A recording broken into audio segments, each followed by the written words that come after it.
우리 한 목소리로 같이 읽겠습니다. 시작. 여호와의 말씀이니라. 너희는 너희가 두려워하는 바벨론의 왕을 겁내지 말라. 내가 너희와 함께 있어 너희를 구원하며 그의 손에서 너희를 건지리니 두려워하지 말라. 내가 너희를 불쌍히 여기리니 그도 너희를 불쌍히 여겨 너희를 너희 본향으로 돌려보내리라 하셨느니라. 아멘. 할렐루야. 오후 예배에 나오신 성도님들 축복합니다. 예레미야 42장 11절과 12절 말씀 읽었습니다. 11절에 보면 여호와의 말씀이니라. 너희는 너희가 두려워하는 바벨론의 왕을 겁내지 말라. 내가 너희와 함께 있어 너희를 구원하며 그의 손에서 너희를 건지리니 두려워하지 말라. 먼저 이렇게 말씀을 하고 있습니다. 지금 이스라엘 백성들이 두려워하는 존재는 바로 바벨론의 왕이다, 그렇게 말씀을 하고 있습니다. 우리가 인생을 살아가면서 우리도 가장 두려워하는 것들이 있죠.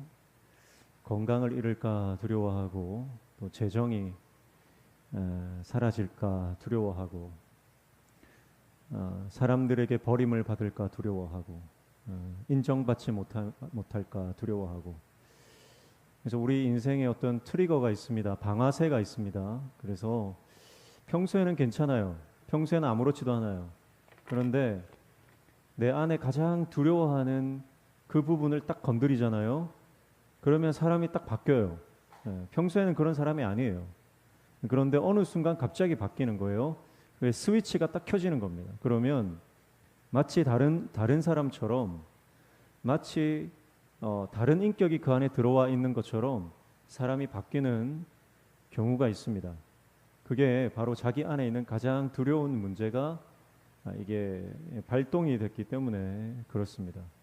지금 이스라엘 백성들도요, 그들 안에 가장 큰 두려움이 있어요. 그 두려움이 뭐냐면 바로 바벨론 왕에 대한 두려움입니다. 지금 바벨론은 BC 586년에 남유다를 멸망시켰습니다. 그래서 지금 남유다, 예루살렘과 예루살렘 성전과 모든 도시가 파괴되고 황폐화되었습니다. 그리고 나서 유다 땅에 남은 백성들이 있는데요. 이제 바벨론 왕이 느부갓네살이 이제 그 땅을 다스려야 되는데 그냥 다스리는 게 아니라 그 땅에 있는 사람 중에서 유력한 자를 세워서 총독으로 혹은 왕으로 삼는 거죠. 그 사람이 그다리아입니다. 그런데 암살을 당하고 말아요. 그러니까 지금 남아 있는 사람들은 이제 바벨론이 세운 사람이 암살을 당했으니 이제 남아 있는 사람은 이제 바벨론의 또 다른 침공을 받아서 멸망할 수밖에 없다라고 하는 그 두려움에 휩싸여 있습니다. 그러니까 유다 땅에 남아 있을 수가 없는 거예요. 그래서 애굽으로 도망을 가려고 하는 것입니다.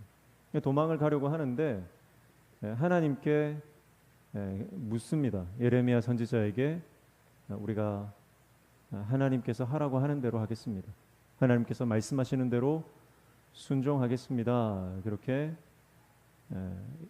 요청을 합니다. 기도하고 응답을 받아 달라는 거죠. 그런데 그들이 순종하나요?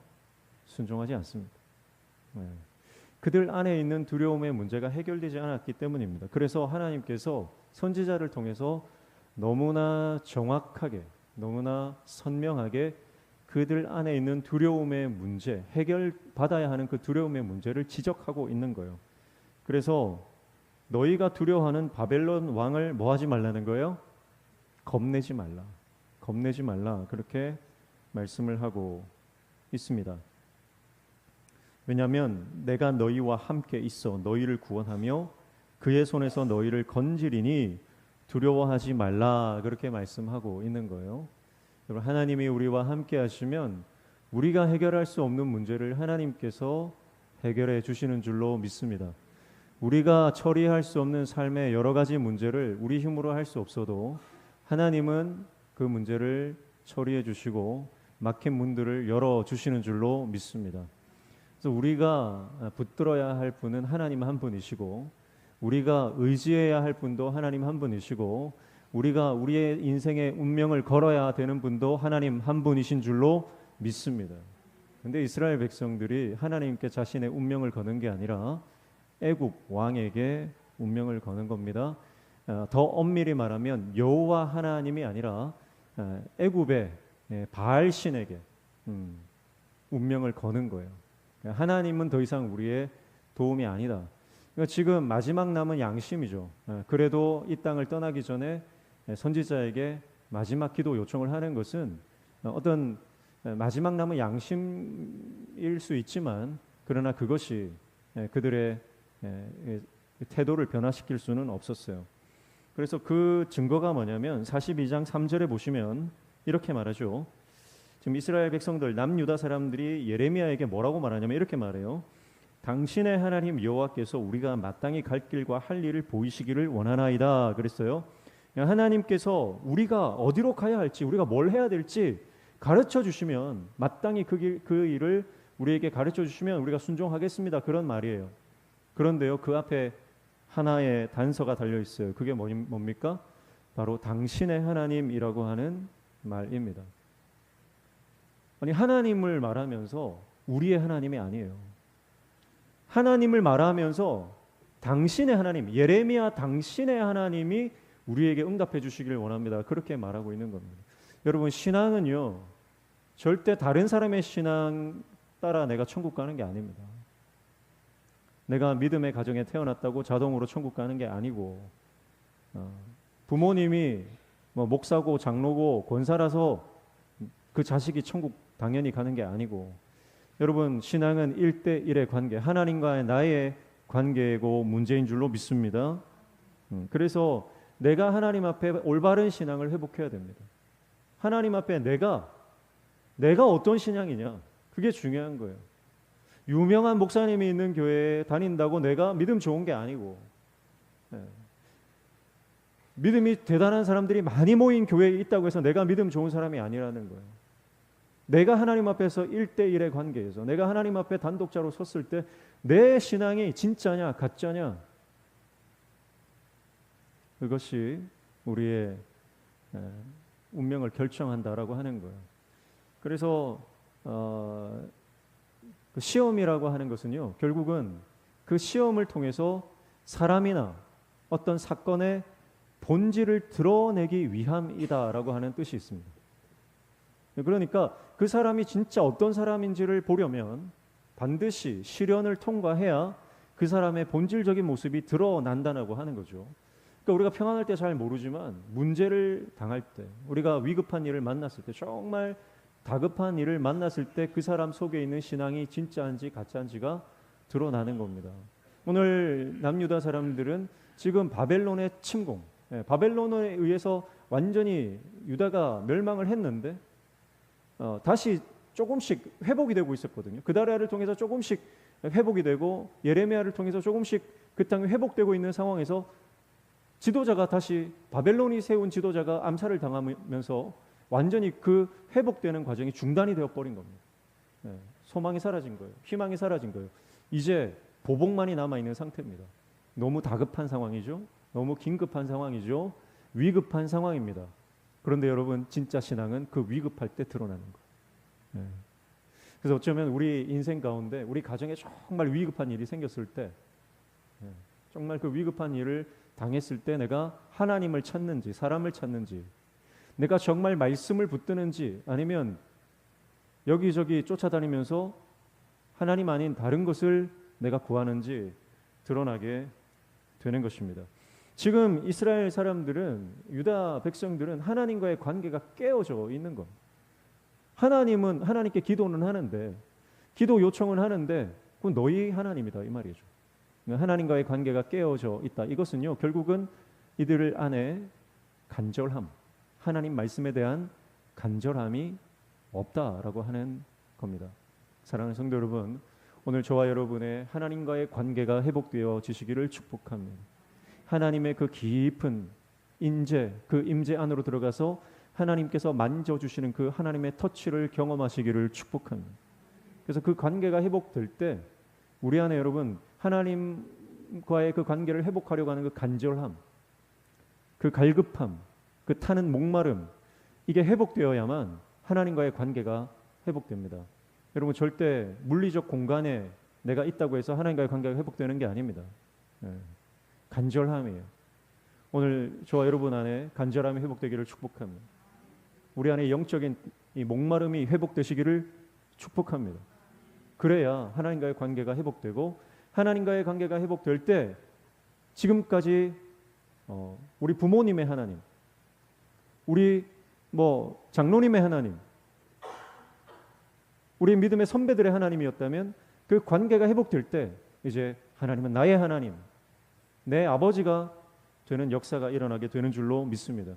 특별히 우리 청년들 축복합니다. 하나님이 내 아버지 되는, 하나님이 내 아버지라고 여러분 믿음으로 고백되어지는 은혜가 있기를 축복합니다. 세상의 그 어떤 복보다 가장 큰 복은 하나님께서 내 아버지 되어주심이 깨달아지는 거예요. 그래서 더 이상 하나님이 멀리 계신 하나님, 당신의 하나님이 아니라 우리의 하나님, 나의 하나님으로 회복되어지는 은혜가 있기를 축복합니다. 자, 이스라엘 백성들이 그렇게 하나님이 말씀하시는 대로 내가 순종하겠습니다, 그렇게 해놓고 예레미야 선지자를 통해서 너희가 떠나지 말라 그랬어요. 애굽으로 내려가지 마라. 애굽으로 내려가는 것은 다시 옛적에 애굽에 노예살이 하던 종살이 하던 과거의 그 모습으로 회개하는 것일 뿐이다. 그래서 힘들고 어려워도 이 땅에 남아서 이 땅에서 하나님 백성답게 살아라고 말씀합니다. 바벨론의 통치를 받겠지만 그 바벨론의 통치를 거부하지 말고 하나님께서 약속하신 그 때를 기다리며 이 땅에서 머물러라, 그렇게 말씀하시는데 그 사람들은 하나님 말씀하시면 순종하겠다 해놓고 하나님이 말씀하시니까 그 말씀에 순종하지 않습니다. 그래서 15절 보시면 너희 유다의 남은 자여 이제 여호와의 말씀을 들으라. 만군의 여호와 이스라엘의 하나님께서 이와 같이 말씀하시되 너희가 만일 애굽에 들어가서 거기에 살기로 고집하면, 그랬어요. 지금 이 남유다 사람들에게 이 완악한 고집이 있습니다. 이거 참 깨기가 힘듭니다. 여러분 우리도 신앙생활 하면서요 여러 사람을 만나는데 정말 이 고집이 깨지기 힘들어요. 특히 내 안에 있는 이 고집이 정말 깨지기가 힘듭니다. 이게 완전히 화석화되어 가지고 이 단단하게 이 굳어져 있는 이 고집이 정말 꺾여지지가 않습니다. 그래서 20절에 보니까 하나님께서 이렇게 말씀하시죠. 너희가 나를 너희 하나님 여호와께 보내며 이르기를 우리를 위하여 우리 하나님 여호와께 기도하고 우리 하나님 여호와께서 말씀하신 대로 우리에게 전하라. 우리가 그대로 행하리라 하여 너희 마음을 속였느니라 그랬습니다. 그러니까 이들은 애초에 순종할 마음이 없었다는 거예요. 처음부터 위선적인 기도를 했고 처음부터 가식적인 기도를 했다 하는 거예요. 여러분 그러니까 기도는요 순종하기 위해 하는 겁니다. 순종하기 위해서 기도하는 거예요. 내 고집을 꺾기 위해서 기도하는 거예요. 여러분 그런데 아무리 기도를 많이 하고 봉사를 많이 하고 교회 열심히 해도요 내가 내 고집이 꺾여지지 않고 순종하지 않으면 사실 아무 소용이 없다는 거. 내 안에 있는 하나님이 기뻐하지 않는 삶의 모습들이 하나씩 꺾여야 돼요. 내 자존심이 꺾여야 돼요. 내 완악함이 꺾여야 돼요. 하나님이 기뻐하지 않는 죄악된 모습이 하나씩 꺾여야 됩니다. 우리 안에 하나님 기뻐하지 않는 삶의 모습들이 얼마나 많습니까? 여전히 세상에 취해서 세상 것을 누리면서 타협하면서 적당히 그렇게 살아가는 모습이 얼마나 많은지 몰라요. 그거 꺾여야 됩니다. 그게 하나하나 십자가에 못 박혀야 됩니다. 그렇지 않으면 여러분 내가 기도하는 것 그거 스스로 자기 자신을 속이고 하나님을 속이는 위선이다 그렇게 하는 거예요. 내가 아무리 교회에서 열심히 섬겨도 내 안에 고집이 꺾이지 않는다면 내가 순종할 마음이 없다면 여러분 그것은 하나님 보실 때 그것은 위선이고 가식일 뿐이다. 그렇게 말씀하고 있는 것입니다. 21절 보시면 너희 하나님 여호와께서 나를 보내사 너희에게 명하신 말씀을 내가 오늘 너희에게 전하였어도 너희가 너희 하나님 여호와의 목소리를 도무지 순종하지 아니하였은즉 그랬습니다. 도무지 순종하지 않는다. 도무지 순종하지 않는다. 그냥 순종하는 게 아니라 이게 답이 없다 이 말이에요. 답이 없다. 너희는 어떻게 이렇게 예루살렘이 멸망하는 걸 봤으면서도 너희의 왕들과 너희의 귀족들과 그 모든 너희의 선배들이 선조들이 그렇게 불순종하고 망하는 것을 봤음에도 불구하고 너희는 어떻게 이렇게 순종하지 않느냐 그렇게 말합니다. 여러분 우리가 때때로 그렇잖아요. 하나님이 우리를 지팡이와 막대기로 이렇게 때로는 치시면서 인도하실 때가 있죠. 여러분 그게 은혜죠. 네. 지팡이와 막대기로 하나님께서 우리를 때로는 때리시고 때로는 좀 치시면서 이렇게 인도하실 때 우리 그때는 하나님 바로 살겠습니다. 살려주십시오. 똑바로 살겠습니다. 살려주십시오. 그런데 조금 지나고 나면 화장실 들어갈 때랑 나올 때 마음 다르다고 조금 살만하면 그저 다시 세상으로 돌아가고 조금 살만하면 그저 불순종하고 조금 내가 형편이 나아지면 하나님 은혜 잊어버리는 게 우리 인생이에요. 그런 인생을 보면서 하나님이 너네는 어떻게 이렇게 도무지 순종하지 않느냐. 여러분 우리가 돌이키는 것이 회개하는 것이 살 길인 줄로 믿습니다. 그래서 날마다 회개하십시오. 시간 회개하십시오. 회개할 때 우리는 하나님 앞에 관계의 회복, 하나님께서 우리를 다시 사용하시는 그 은혜를 얻게 될 줄로 믿습니다. 그래서 우리가 하나님께서 너희가 나를 속였다, 너희 마음을 속였다 할 때 이 마음이라고 하는 것은 원어적으로 보면 생명이에요, 생명. 그래서 너희 마음을 속였다라고 하는 것은 원어적으로 해석하면 너희가 스스로 너희의 생명을 빼앗았다는 거예요. 불순종은 죽는 길입니다. 불순종은 스스로 자기를 위협으로 빠뜨리는 길입니다. 스스로. 그러니까 순종이 살 길입니다. 하나님께서 우리에게 원하시는 건 명확하지 않습니까? 우리 사실 그거 모르는 거 아니거든요. 지금 하나님께서 나에게 요구하시는 헌신이 뭔지 이건 우리가 잘 알아요. 이 땡볕에 이 무더위에 주일 오후 예배까지 오신 우리 성도님들은 그거 모르지 않는다고 저는 생각합니다. 그런데 문제는 뭐예요? 내가 순종하지 못하는, 아직 내가 그 말씀에 전적으로 헌신하지 못하고 있다라고 하는 것이 문제죠. 축복합니다. 오늘 하나님께서 우리의 심령 가운데 믿음을 허락하시고 더 큰 은혜를 부어주셔서 이제 내 고집이 꺾이고 하나님 품 안으로 들어가 주님과 회복된 관계 안에서 순종하며 하나님의 영광을 경험하는 저와 여러분 되시기를 주님의 이름으로 축복합니다. 그래서 11절 보시면 여호와의 말씀이니라 너희는 너희가 두려워하는 바벨론 왕을 겁내지 말라. 내가 너희와 함께 있어 너희를 구원하며 그의 손에서 너희를 건지리니 두려워하지 말라 그랬습니다. 내가 너희와 함께 있겠다. 내가 너희와 함께 있겠다. 주님이 원하시는 것은 우리가 주님과 함께 하는 것입니다. 우리의 관심은 내가 어디를 가야 하나, 내가 누구를 찾아가야 되나, 내가 무슨 일을 해야 되나. 하나님의 관심은 네가 어디를 가든 나와 함께 하는 거예요. 12절 내가 너희를 불쌍히 여기리니 그도 너희를 불쌍히 여겨 너희를 너희 본향으로 돌려보내리라 하셨느니라. 주님이 우리를 불쌍히 여기신다 그렇게 말씀하십니다. 우리를 불쌍히 여기시고 다시 은혜를 주시고 다시 기회를 주시고 다시 살 길을 여시고 다시 하늘문 여시는 그 하나님의 긍휼과 하나님의 불쌍히 여기심에 여러분 우리의 삶을 맡기는 저와 여러분 되시기를 축복합니다. 주님의 긍휼하심이 여러분 우리에게 임할 때 우리가 회복되게 되는 줄로 믿습니다. 여러분 우리가 의지하는 게 뭡니까? 지금 유다 사람들처럼 하나님이 아니라 애굽을 의지하는 그 모습이 우리에게는 없습니까?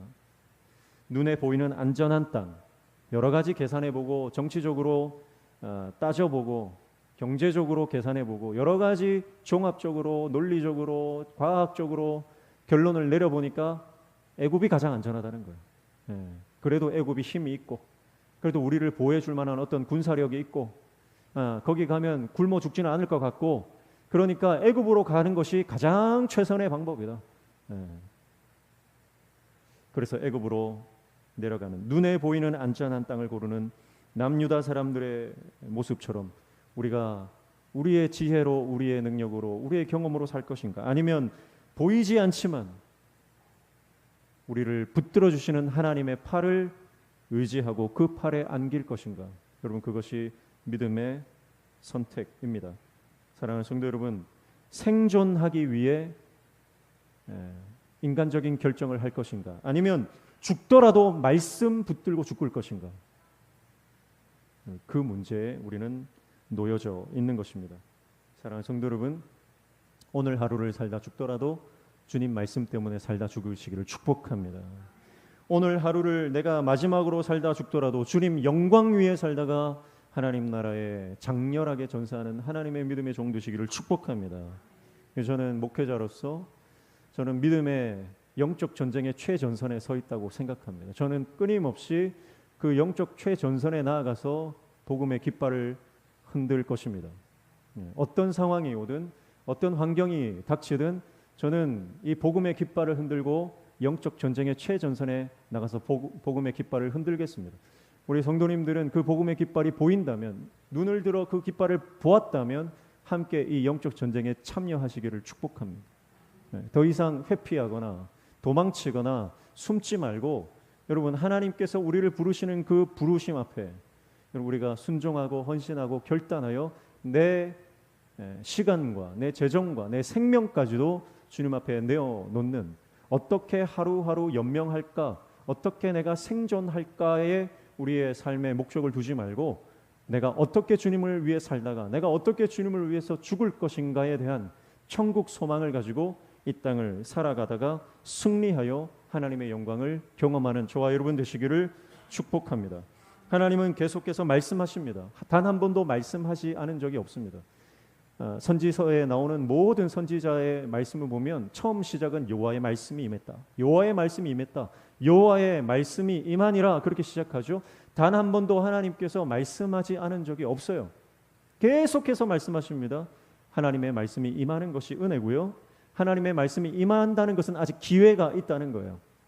그런데요, 끝까지 불순종하니까 이제는 더 이상 피할 수 없는 재앙이 임하게 됩니다. 사랑하는 성도 여러분, 하나님의 말씀이 여전히 들려올 때 회개하시고, 하나님의 말씀이 여전히 들려올 때 순종하시고, 하나님의 말씀이 여전히 들려올 때 그때 헌신하시기를 축복합니다.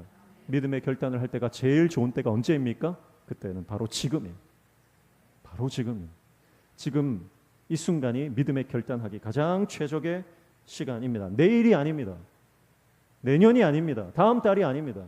지금이에요. 지금 하나님은 우리를 부르고 계시고, 지금 하나님은 우리의 믿음의 결단을 촉구하고 있습니다. 지금 우리의 신앙 생활 가운데 순종할 마음 없는 기도를 멈추십시오. 헌신할 마음 없는 봉사를 멈추십시오. 자기 기만과 가식과 위선에 빠져있는 종교적 신앙을 버리십시오.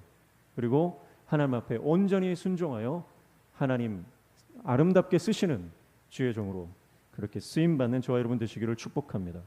오늘 그래서 제목을 삶의 결정권을 하나님께 드리라 그렇게 정했습니다. 여러분, 결정권, 삶의 결정권, 선택권, 여러분 우리에게 있지 않습니다.